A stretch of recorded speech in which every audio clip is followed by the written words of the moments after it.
জালিয়ানওয়ালাবাগ হত্যাকাণ্ডের কথা জানে না এমন মানুষ হয়তো খুঁজলেও পাওয়া যাবে না। এটি ছিল ইতিহাসের সবথেকে নিকৃষ্টতম ঘটনা। ইংরেজদের গুলিতে সেই দিন হাজার হাজার মানুষ প্রাণ হারিয়েছিল। কিন্তু এই হত্যাকাণ্ডের সাথে জড়িত ছিল দুই ইংরেজ, জেনারেল রেগিনাল্ড ডায়ার এবং মাইকেল ও ডায়ারকে কোনো রকম শাস্তি দেওয়া তো দূরের কথা, কিছু বলেওনি। কিন্তু তাদেরকে বোঝানো অত্যন্ত জরুরি ছিল যে তারা যেটা করেছে খুব ভুল করেছে, এর জন্য শাস্তি দেওয়াটা অত্যন্ত জরুরি। আশা করছি আপনারা আমার ভিডিওতে একটা করে লাইক করে দিয়েছেন। আজকে আমি আমার ভিডিওতে জালিয়ানওয়ালাবাগের হত্যাকাণ্ডের কিছু তথ্য আপনাদের সামনে তুলে ধরার চেষ্টা করব। সে সময় কিছু কিছু রাজনৈতিক দল চাইছিল কোনো রকম যুদ্ধ বা আন্দোলন নয়, শুধুমাত্র কথাবার্তা বলে এই ব্যাপারটাকে মিটিয়ে নিতে। আবার অনেকেই এমন ছিল যারা কথা বলে নয়, হাতে অস্ত্র তুলে নিয়ে ইংরেজদেরকে উচিত শিক্ষা দিতে চেয়েছিল এবং ভারতকে ইংরেজ মুক্ত করতে চেয়েছিলেন। সেই বিপ্লবীদের মধ্যে থেকে একজন হলেন সর্দার উধাম সিং। ওনার জীবনের মূল উদ্দেশ্যই ছিল জালিয়ানওয়ালাবাগ হত্যাকাণ্ডের প্রতিশোধ নেওয়া এবং ইংরেজদেরকে দেশ ছাড়া করা। উধাম সিং জন্মেছিলেন 1899 সালের 26শে ডিসেম্বর পাঞ্জাবের সাঙ্গুর জেলার একটি দরিদ্র পরিবারে। ওনার আসল নাম ছিল শের সিং। উনি ওনার পুরো জীবনে বেশ কয়েকবার নিজের নাম পাল্টেছেন। ওনার যখন বয়স 2 বছর তখন ওনার মা মারা যান। এরপর 6 বছর বয়সে উনি ওনার বাবাকেও হারান। মা বাবাকে হারিয়ে উনি এবং ওনার দাদা দুজনেই অনাথ আশ্রমে থাকতেন। ওনার বেড়ে ওঠা ওই অনাথ আশ্রম থেকেই। এরপর যখন উধাম সিংয়ের বয়স 18 বছর তখন তিনি আরও একটা বড় ধাক্কা খান। তখন ওনার দাদাও মারা যান। এরপর উধাম সিং পুরোপুরি একা হয়ে যান। উনি নাকি খুব ছোট বয়স থেকেই স্বাধীনতা সংগ্রামের সাথে যুক্ত ছিলেন। উধাম সিং বেশ কিছু বছর ব্রিটিশ আর্মিতে চাকরিও করেছিলেন। এরপর নাকি প্রথম বিশ্বযুদ্ধের সময় ব্রিটিশ সরকারের পক্ষ নিয়ে যুদ্ধ করেছিলেন। সেই সময় যেহেতু ইংরেজরা ভারতে রাজত্ব করছিল, এর জন্য ইংরেজদের বিরুদ্ধে অনেকেই বিদ্রোহ করেছিল। সেই সময় ইংরেজরা রাওলাট আইন পাশ করে। এই আইন অনুযায়ী যদি কোনো ব্যক্তি ইংরেজদের বিরুদ্ধে কোনো কথা বলে তাহলে ইংরেজরা তাকে খুব সহজেই গ্রেপ্তার করতে পারবে এবং শাস্তিও দিতে পারবে। এতে করে ইংরেজদের ভারতীয়দের ওপর শাসন এবং শোষণ সাথে লুটপাট চালাতেও খুব সুবিধা হবে। এই রাওলাট আইন বন্ধ করার জন্য পুরো ভারতবর্ষ জুড়ে প্রচুর আন্দোলন চলেছিল সেই সময়। এর প্রভাব বেশি দেখা গিয়েছিল পাঞ্জাবে, আর সর্দার উধাম সিংও এর প্রতিবাদের সাথে যুক্ত ছিলেন। সে সময় পাঞ্জাবের লেফটেন্যান্ট গভর্নর ছিলেন মাইকেল ও ডায়ার। এই ব্যক্তি ছিল ভীষণই অত্যাচারী। 13 এপ্রিল 1919 সালে পাঞ্জাবের জালিয়ানওয়ালাবাগ মাঠে হাজার হাজার মানুষ এসে উপস্থিত হয় এই রাওলাট আইনের বিরুদ্ধে প্রতিবাদ করার জন্য। সাথে ছিলেন সর্দার উধাম সিং। উনি নাকি ওইখানে আসা ব্যক্তিদের বিভিন্ন কাজে সাহায্যও করতেন। যখন মাইকেল ও ডায়ার ওই বিশাল জনসভার খবর পান তখন সেনাপ্রধান রেগিনাল্ড ডায়ারকে ফোন করে বলেন ওই জনসভার মানুষদের ওপর গুলি চালাতে। আর তার কথা মতোই ওই সেনা তার দলবল নিয়ে সেখানে উপস্থিত হয় ও ওই মানুষগুলোর ওপর নির্বিচারে গুলি চালাতে থাকে। এতে প্রায় কয়েক হাজার মানুষও মারা যায় এবং আহত ব্যক্তিদের চিকিৎসাও বন্ধ করে দেওয়া হয়। এই সব কিছুই চাক্ষুষ করেছিলেন উধাম সিং। এই ঘটনাটি তার মনে গভীরভাবে ছাপ ফেলেছিল, আর সেদিন উধাম সিং মনে মনে প্রতিজ্ঞা করেন যে এর বদলা তিনি একদিন নেবেন। যখন তিনি দেখতে পেলেন যে ব্রিটিশ সরকার এই ঘটনা নিয়ে সেরকমভাবে কোনো কিছুই বলছেন না, তার মনে এই ক্ষোভ আরও বাড়তে থাকে। উধাম সিং নিজেকে আরও বেশি বেশি করে স্বাধীনতা সংগ্রামীদের সাথে যুক্ত করেন। 1927 সালে ওনাকে পুলিশ গ্রেফতারও করেছিল, কারণ উধাম সিংয়ের কাছে বেশ কিছু বেআইনি অস্ত্র পাওয়া গিয়েছিল। সাথে হয়েছিল 4 বছরের জেল। আর ওই সময় নাকি উধাম সিংয়ের সাথে ভগৎ সিংয়েরও দেখা হয়েছিল।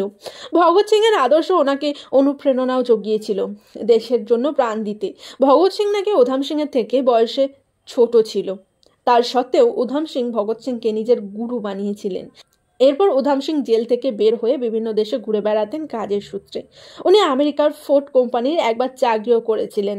বিদেশে যে সমস্ত ব্যক্তিরা থাকতো এবং দেশের স্বাধীনতা চাইতো, উধাম সিং তাদের সাথে স্বাধীনতা সংগ্রামের বিষয়ে আলোচনাও করতেন।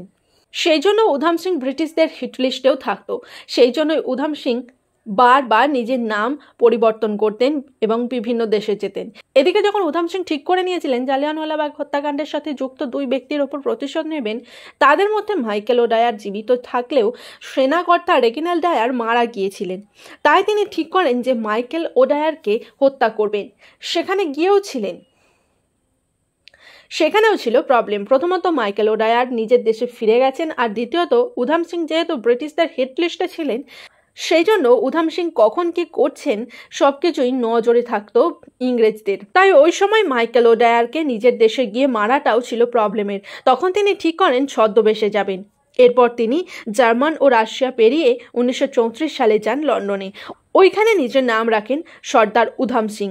আর শত চেষ্টা করার পর তিনি মাইকেল ওডায়ারের খোঁজ পান। উধাম সিং এর কাছে নাকি মাইকেল ওডায়ারকে মেরে লুকিয়ে আবার দেশে ফিরে আসার মতেও অনেকগুলি সুযোগ ছিল, কিন্তু তা করেননি।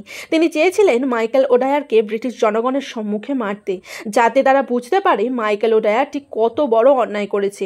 মাইকেল ওডায়ার নাকি তারা সারা জীবনে এই জালিয়ানওয়ালাবাগ হত্যাকাণ্ড নিয়ে কখনো দুঃখ প্রকাশ করেনি, বরং গর্ববোধ করতেন এটা নিয়ে। 1940 সালে 13ই মার্চ লন্ডনের কক্সটন হলে মাইকেল ওডায়ার একটি মিটিং করবে বলে খবর পান। সাথে থাকবে ব্রিটিশ সরকারের কিছু উচ্চপদস্থ লোকেরা। এরপর উধাম সিং একটি বন্দুক জোগাড় করে, সেটিকে বইয়ের মধ্যে নিয়ে পৌঁছান সেই হলে। তারপর ওই মাইকেল ওডায়ারের ওপর গুলি চালান 6টি। একটি গুলি এফোর ওপর হয়ে যায়। সাথে সাথে মাইকেল ওডায়ার মারাও যান। এরপর পুলিশ এসে তাকে গ্রেপ্তার করে, কিন্তু উধাম সিং এই সব কিছুতেই কোনো রিয়্যাক্টই করেনি, কারণ তিনি জানতেন তিনি কি করেছেন, কেন করছেন। এরপর পুলিশি তদন্তের নামে তার ওপর অকথ্য অত্যাচার চালানো হয়। সাথে জানতে চাওয়া হয় তার সাথে কে কে আছে, কিন্তু এত অত্যাচার সহ্য করার পরও উনি মুখ খোলেননি।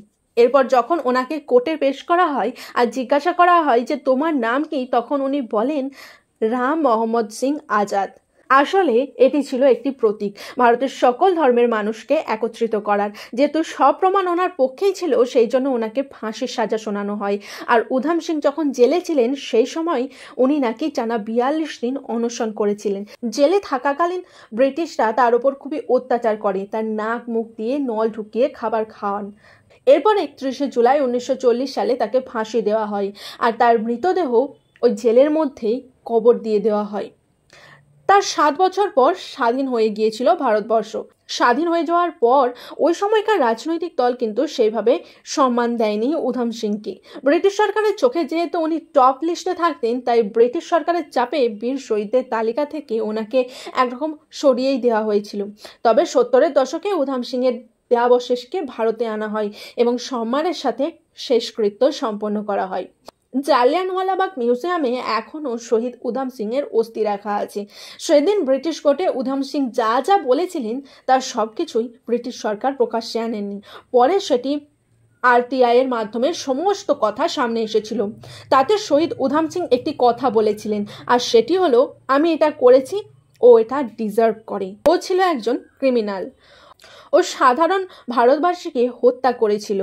আমি 21 বছর ধরে এই দিনটার জন্য অপেক্ষা করেছিলাম। আজ আমি সফল।